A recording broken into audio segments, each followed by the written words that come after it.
Hey there, friends and followers. At this point, I'm sure that you've heard all about the rise in the mortgage interest rates. However, what you might not have heard is how they're directly affecting purchases as well as consumers. This video brings up 4 key points in the latest interest rate pandemonium. Stay tuned.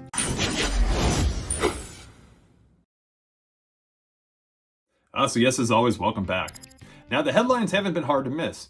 In addition to everything surrounding the hot sellers market, mortgage interest rates have made numerous headlines as well. In fact, earlier this month, the Federal Reserve put forth efforts to combat against the worst economic inflation in some 40 years by raising its benchmark rate by 0.5 percentage point and setting the expectation that more rate hikes are to come this year. This being the Fed's most aggressive action since the year 2000 will mean higher costs for mortgages as well as credit cards, auto loans, and various other borrowing items for individuals as well as businesses. Now, please note that inflation has a powerful influence on mortgage rates, and people will often associate inflation with things like the cost of a gallon of gas or various grocery store items. The rule of thumb generally being that higher rates exist in high times of inflation and lower rates exist in low times of inflation. Now, as rates continue to rise, home buyers as well as home sellers are rightfully concerned.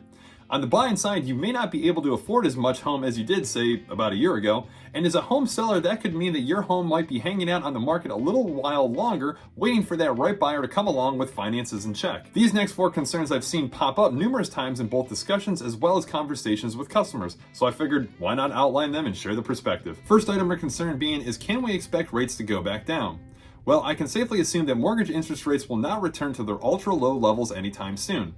Between the Federal Reserve Board raising short-term borrowing rates, stock market volatility, and the persistent demand, there are no political or economic indicators that are going to apply downward pressure on these rates. Think of it like this: because many homebuyers shop with a monthly mortgage payment in mind, homebuyers may be forced to shop for less costly houses, which could slow the pace of home price increases and in turn restrain inflation. Essentially, the higher the mortgage rate rise, the less home that a given buyer is able to afford. While no one can say for sure what the interest rates will be at the end of the year, experts are predicting that the 30-year fixed mortgage rate will lie somewhere between the high 4 and the mid-level 5 as we end 2022. The second item that I see being discussed is how soon should a buyer lock in their mortgage rate. For those unaware, a mortgage rate lock is an agreement between a borrower and a lender that allows the borrower to lock in the interest rate on a mortgage for a specified time period at the prevailing market interest rate. A loan lock provides the borrower with protection against a rise in those interest rates during the lock period.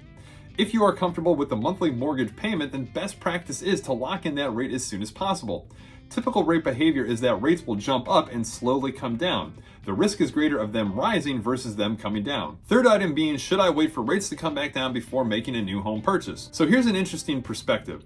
Being able to lock in and make a purchase now, you can expect a 5% increase or more in value per year, which will equal out to increased equity in the property, which should outweigh any slight increase in mortgage rate rise. Housing experts predict continued home price appreciation, and the sooner you buy it, the sooner you can start building your wealth. For example, if you were to purchase a $400,000 home today and the values increased at a 5% average, you would gain $20,000 in appreciation over this next year alone.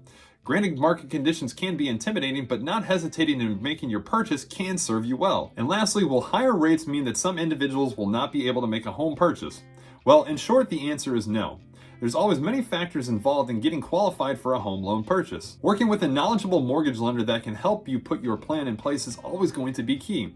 They will be able to guide you and pinpoint how to tweak your finances in a way to be able to qualify for the most amount of purchasability possible. That way you can shop with confidence. Knowing what your limit is on a monthly mortgage payment and then working backwards from there will help you determine what your overall purchase price is. From there, having a skilled buyer's agent on your side to negotiate and even seek out things like off-market deals will definitely work to your advantage. Well, there you have it, friends. Those are a few interesting perspectives on the recent mortgage rate rise here in the country.